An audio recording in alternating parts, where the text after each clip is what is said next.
साल 2022 का आखिरी सूर्य ग्रहण दिवाली के अगले दिन यानी 25 अक्टूबर मंगलवार को लगने जा रहा है। अगर हम पंचांग के माने तो कार्तिक माह की अमावस्या तिथि पर सूर्य ग्रहण का सूतक लगेगा। अगर आप धर्म को मानते हैं तो एक बात हमेशा याद रखिए, ग्रहण जो सूर्य ग्रहण है वो अमावस्या को लगता है, चंद्र ग्रहण पूर्णिमा को, और ग्रहण के दौरान कोई भी शुभ कार्य नहीं किए जाते। लेकिन ग्रहण का जो सूतक है, जैसे कि सूर्य ग्रहण का सूतक ग्रहण लगने के 12 घंटे पहले ही शुरू हो जाता है, तो सूतक का पालन करना शुरू हो जाएगा। मंदिर के कपाट नहीं खुलेंगे, भगवान के विग्रह तस्वीर मूर्ति की पूजा नहीं होगी, उनको छूना नहीं है, और ग्रहण काल में खाने पीने की भी मनाही है। तो सूर्य पर ग्रहण राहु केतु के कारण लगता है, तो ऐसे में चंद्रमा पृथ्वी और सूरज के बीच आ जाता है। तो इस बार सूर्य ग्रहण भारत के कुछ हिस्सों में दिखाई देगा। सूर्य ग्रहण का समय क्या है? देखिए, सूर्य ग्रहण शाम 4:31 से शाम 5:50 तक रहेगा। वैसे अगर हम पूरे भारत में अलग अलग समय है, लेकिन ये जान लें सामान्यतया 4:30 से शाम 6 बजे के मध्य आप तमाम नियमों का पालन करेंगे तो उत्तम है। ज्योतिष में ग्रहण को अत्यंत महत्वपूर्ण माना जाता है। इस दिन पूजा पाठ के साथ तांत्रिक क्रियाएं भी की जाती है। वैसे तो इस बार का ग्रहण बहुत खास है और ग्रहण काल के दौरान भोजन बनाना और भोजन खाना दोनों ही से बचा जाता है। हालांकि इस बार का ग्रहण भारत में दिखाई नहीं देगा, इसलिए सूतक भी मान्य नहीं होगा। लेकिन जो प्रेग्नेंट महिलाएं हैं वो संभल के रहेंगी, और ग्रहण के वक्त बहुत सारी ऐसी चीज़ें हैं जो उनको नहीं करना है, उनको परहेज करना है। तो ग्रहण काल की एक बात मत भूलिए कि ग्रहण काल में घर से बाहर मत निकलिए, और इसके अलावे ग्रहण को भी मत देखिए। कहते हैं सूर्य ग्रहण और चंद्र ग्रहण के समय सूर्य और चंद्र तकलीफ में होते हैं, इसीलिए ग्रहण के समय उन्हें देखने से बचना चाहिए। साथ ही ग्रहण के समय दांतों में ब्रश करना, तेल लगाना, ताला चाबी खोलना, तिनके तोड़ना, सिलाई करना, कैंची, चाकू, छुरी यूज करना जैसी चीज़ें बिल्कुल भी ना करें, खासकर जो प्रेग्नेंट महिलाएं हैं उनके लिए। ग्रहण काल में मालिश करना, उपटन लगाना, ऐसे भी चीज़ों से बचना है। और साथ ही आप ग्रहण के समय, वैसे जैसे बहुत सारे लोगों को दवाई समय समय पर लेना पड़ता है, कुछ खाना पड़ता है, तो ऐसे में आप खाइए, पर नॉनवेज बिल्कुल मत खाइएगा। और साथ ही इस समय टेंशन में ज़्यादा मत रहिएगा। पारंपरिक मान्यताओं के अनुसार जो लोग नॉनवेज नहीं खाते हैं उनके जीवन में इस समय, खासकर ग्रहण के वक्त जो नहीं खाते हैं, टेंशन उनके जीवन से भी कम होता है और धीरे धीरे उनके जो सकारात्मक ऊर्जा है वो बढ़ती है। देखिए, ग्रहण के समय 7 तरह के खास उपाय किए जाते हैं। अगर राहु केतु आपकी कुंडली में दूषित है, आपके जीवन में परेशानी है, तो आप जूते का दान कर सकते हैं, और ये जूता किसी गरीब या ज़रूरतमंद को ही कीजिएगा। जूता काला या ब्राउन कलर का होगा। अब दूसरा उपाय, अगर पितृ दोष है आपकी कुंडली में, अब पितृ दोष के लक्षण क्या हैं आप उससे भी जान सकते हैं। जैसे कि वंश वृद्धि नहीं होना, यानी संतान की प्राप्ति में रुकावट होना, नौकरी रोजगार नहीं चलना, आप जहां से चले हैं वहीं पर हैं, तरक्की नहीं कर पा रहे हैं, ये भी पितृदोष के लक्षण हैं। तो ग्रहण के दिन आप, वैसे तो इस दिन सुबह में भी आप कर सकते हैं, जल में एक चुटकी काला तिल डालकर भगवान सूर्य को अर्पित करें। और दूसरी चीज़, ग्रहण समाप्त होने के बाद काले कपड़े में थोड़ा सा काला तिल, काली उड़द और एक सिक्का रखकर आप किसी को दान कर दें, या पीपल के नीचे रख दें, या फिर किसी मंदिर में रखें। धन की मुश्किलों से दूर होने के लिए, यानी कि धन की परेशानी समाप्त करने के लिए ग्रहण के समय एक छोटा सा प्रयोग किया जाता है।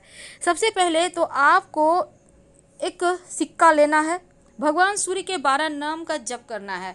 सूर्याय नमः, भास्कराय नमः, ऋक्वे नमः, मित्राय नमः, भानवे नमः, आर्काय नमः, खगय नमः, पुष्णे नमः, मारीचाय नमः, आदित्याय नमः, सावित्रे नमः, हिरण्यगर्भाय नमः। तो ये मंत्र आप जप कीजिए, और उसके बाद एक लाल कपड़े पर एक सिक्का रखकर बांध कर अपनी तिजोरी में रख लें। माँ लक्ष्मी के चरणों में रखने के बाद तो धन की समस्या दूर हो जाती है। तो भगवान सूर्य के मंत्र का आपको जप करके ये उपाय कर लेना है, मुश्किलें समाप्त होंगी। धन के लिए एक और उपाय किया जाता है, क्या करेंगे? देखिए, ग्रहण काल में 7 गोमती चक्र, याद रखिए 7 गोमती चक्र आपको लेना है और साथ ही आप एक सिक्का एक लाल कपड़े पर रख कर सब कुछ आप श्री सुक्तम का पाठ करें और फिर धन के स्थान पे रख दें। इससे भी बरकत होने लगती है, धन की समस्या दूर हो जाती है। दोनों में से कोई भी उपाय कर लें, आप चाहें तो दोनों ही उपाय कर सकते हैं। धन की मुश्किलों से बाहर निकलने में ये आपको मदद करेगा। तो ग्रहण के दौरान आप मंत्र जप फूंक कर सकते हैं, टोने टोटके कर सकते हैं। अपने सुविधा के लिए करें, अपनी भलाई के लिए करें, दूसरों के बुराई के लिए मत कीजिएगा। तो चलिए एक और छोटा सा प्रयोग। कभी कभी क्या होता है, तो ये जो गोमती चक्र है आप पहले से लाकर रख लीजिए। अगर आपके घर में पहले से है गोमती चक्र तो उसको भी आप गंगा जल से शुद्ध करके यूज कर सकते हैं, कोई दिक्कत नहीं है। कभी कभी क्या होता है, निगेटिव एनर्जी बहुत परेशान करती है, बीमारियां पीछा ही नहीं छोड़ती, जीवन में मुश्किलें ही मुश्किलें हैं। आप चाहते हैं कि तमाम मुश्किलों से आप बाहर निकलें, तमाम परेशानियों से आप बाहर निकलें, पर निकल नहीं पाते। तब एक छोटा सा काम करें। क्या करेंगे? आपके घर में जो व्यक्ति पीड़ित हैं, मानसिक टेंशन से गुजर रहे हैं, या फिर जो लोग आपके घर में बीमार हैं, उनके सिराहने, जैसे कि अमावस्या तिथि इस बार बुधवार की रात में लग जाएगी, तो बुधवार के ही रात एक नींबू उनके सिराहने रख दें। और अगर आप नहीं रख पा रहे हैं, बुधवार की रात में नहीं रख पाए, तो ग्रहण के वक्त ही उनके बेड के पास रख दीजिएगा। ग्रहण दोपहर 1 से 6 बजे तक है ना, तो उस बीच आप रख दीजिए। ग्रहण समाप्त होने के बाद इस नींबू को उठाइए। अब इस नींबू को उठाकर उसके 2 पीस काटिए, 2 टुकड़े में। घर से बाहर निकलकर दाहिने हाथ का टुकड़ा बाएं तरफ फेंक दें और बाएं हाथ का टुकड़ा दाहिने तरफ फेंक दें और बिना पीछे मुड़े घर आ जाएं। स्वास्थ्य में क्विक आपको लगेगा जैसे हाँ अब उनका स्वास्थ्य अच्छा हो गया, तुरंत आपको इसका फर्क महसूस होगा। तो बीमारियों से मुक्ति के लिए, टेंशन मुक्ति के लिए, जीवन के कष्टों से मुक्ति के लिए ये प्रयोग अमोघ है। अब बहुत सारे बच्चे बच्चियों का, लड़के लड़कियों का शादी नहीं हो पा रहा है। अब कोरोना के वक्त में जिसका शादी लगा है वो भी बहुत आगे बढ़ गया या फिर टूट गया। क्या करेंगे कि शीघ्र विवाह हो जाए? एक छोटा सा प्रयोग कीजिएगा। जिन लड़के लड़कियों का शादी नहीं हो पा रहा है, ग्रहण के 1 दिन पहले केले के पेड़ के पास जाइए, हाथ जोड़कर केले के वृक्ष से प्रार्थना कीजिए कि आपका जड़ हम लेकर जाएंगे। और फिर ग्रहण शुरू होने के पहले आप 1 लोटा जल लेकर फिर से केले के पेड़ के पास जाएं और एक सुपारी, एक सिक्का लेकर जाएं। अब केले के पेड़ को प्रणाम करें, वहाँ पर जल अर्पित कर दें, सिक्का और सुपारी भी वहाँ पर रख दीजिएगा और देवी देवताओं, अपने कुल देवी देवताओं का स्मरण कीजिए, अपना परिचय दीजिए, आप कौन हैं, आप किसके संतान हैं। फिर आप केले की जड़ थोड़ा सा लाकर अपने घर में गाय के कच्चे दूध गंगा जल से शुद्ध करें और उसके बाद हल्दी में लपेट कर एक पीले कपड़े में बांध कर ताबीज की तरह धारण करें।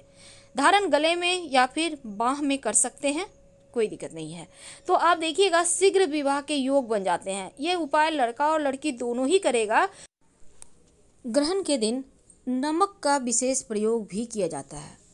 अगर आपके पास साफ नमक ना हो तो आप फिटकरी भी यूज कर सकते हैं। दोनों में से कोई भी एक चीज़ लेकर यूज करें। क्या करेंगे? देखिए, ग्रहण के समय नकारात्मक ऊर्जाएं चरम पे होती हैं, इसीलिए इस समय आपके घर परिवार पर, आपके ऊपर, आपके घर के लोगों पर, यहाँ तक कि आपके दिमाग पर भी इसका असर पड़ता है। तो ग्रहण के वक्त आप पहले ही, ग्रहण से पहले एक छोटा सा प्रयोग कीजिएगा। नमक किसी कांच की कटोरी में लेकर अपने डाइनिंग एरिया में रख दें, कहीं भी। और जब ग्रहण समाप्त हो जाए, अब देखिएगा नमक हल्का पानी पानी हो जाएगा। इस नमक को कहीं ड्रेन में डाल दीजिएगा या फ्लश कर दें या फिर बेसिन में डाल दें। तो इस तरह से आप इन नकारात्मक ऊर्जाओं से बचेंगे। और एक छोटा सा प्रयोग और कीजिएगा।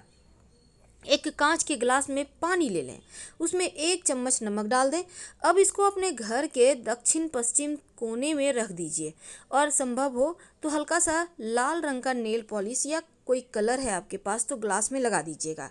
अब इसको यूं ही रहने दें और ग्रहण समाप्त होने के बाद इसको भी आपको फेंक देना है, कहीं ड्रेन में या फिर फ्लश कर देना है। आप देखिएगा घर परिवार में खुशियाँ आएंगी। और जो दक्षिण पश्चिम कोने में पानी आपने ग्लास में रखा है, इसका प्रयोग आप दोबारा से कर लीजिएगा। ग्रहण समाप्त होने के बाद जब आप फेंक कर चेंज करेंगे तब पानी में नमक डालकर 1 महीने तक रहने दें, फिर चेंज करें।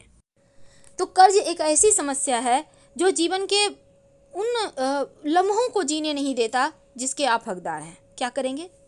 सूखा हुआ नारियल का 3 गोला ले आएं। याद रखिए 3, ग्रहण का वक्त है ना, तो आपको 3 लाना है गोला सूखा नारियल का।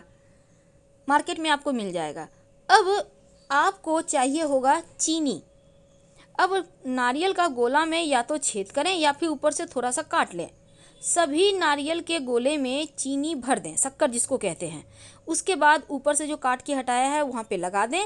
अब किसी भी निर्जन स्थान पर जाकर मिट्टी में थोड़ा सा मिट्टी में गड्ढा कर लें और उन नारियल को रख कर हल्का सा मिट्टी दबा दें, डाल दें, जैसे कि चींटी वगैरह खाए। जैसे जैसे चींटियाँ सारा का सारा चीनी और नारियल खा लेगी, वैसे ही आपका जीवन में जो कर्ज की समस्या है, जो परेशानी है, जो धन की मुश्किलें हैं, वो समाप्त हो जाएगी और धन आने के रास्ते मिलने लगेंगे। हम आपसे विदा लेते हैं। हर हर महादेव। धन्यवाद।